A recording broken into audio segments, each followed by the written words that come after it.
आज देखिए नवमी के बाद का पहला सोमवार है। इसमें मैंने जगन्नाथ स्वामी का पूजन रखा है, जिसमें मेरे सारे भक्तगण आ चुके हैं और ये लोग बड़ी रुचि के साथ यहाँ पे कथा सुनने के लिए आए हैं। जगन्नाथ का मंदिर जो है उड़ीसा में है, जगन्नाथपुरी में। और ये मान्यता है कि इनके मंदिर में जो दर्शन करके एक बार आता है उसको इसका व्रत और इसकी पूजा जरूर करनी चाहिए। ये व्रत वैसे 2 बार होता है, एक बार नवमी के बाद किया जाता है, दूसरा आषाढ़ के शुक्ल पक्ष में किया जाता है ये, लेकिन मैं हमेशा इसको पहले ही करती हूँ। और देखिए जगन्नाथ जी हैं, ये सबके कष्टों को हरते हैं। ये देखिए जगन्नाथपुरी से ही इनका पट आया है और देखिए कितने कायदे से पूजा पाठ की व्यवस्था करी गई है यहाँ पे।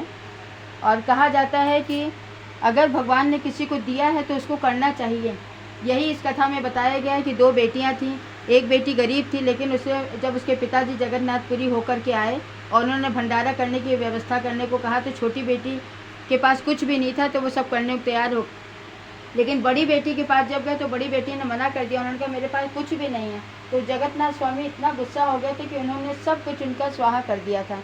इसलिए कहते हैं कि भगवान जो देता है उसमें इंसान को संतुष्ट रहना चाहिए और हमेशा कुछ ना कुछ हिस्सा पूजा पाठ के लिए ज़रूर निकालते रहना चाहिए, क्योंकि जिस भगवान ने हमको दिया है, क्या हम उसी से छिपा सकते हैं कि मेरे पास कुछ नहीं है? जब भगवान हमको देता है तो हमें उसमें से 1%, 2%, 5% कुछ भी हिस्सा जो है पूजा पाठ के जरूर निकालना चाहिए। और इसका मेन प्रसाद जो होता है वो गुड़धनिया होती है। ये देखिए गुड़धनिया बनाई है, ये इसका मेन प्रसाद होता है। इसके पहले हम लोग अंबिया का प्रयोग नहीं करते हैं, अंबिया नहीं खाते हैं। इसमें अंबिया चढ़ाई जाती है, ककड़ी चढ़ाई जाती है, हलवा बनता है, पंचामृत बनता है। वो मैंने यथा प्रयास बनाने की कोशिश करी है। और देखिए इसमें दिए जलाए जाते हैं। ये दिए देखिए तैयार करके मैंने रखे हैं।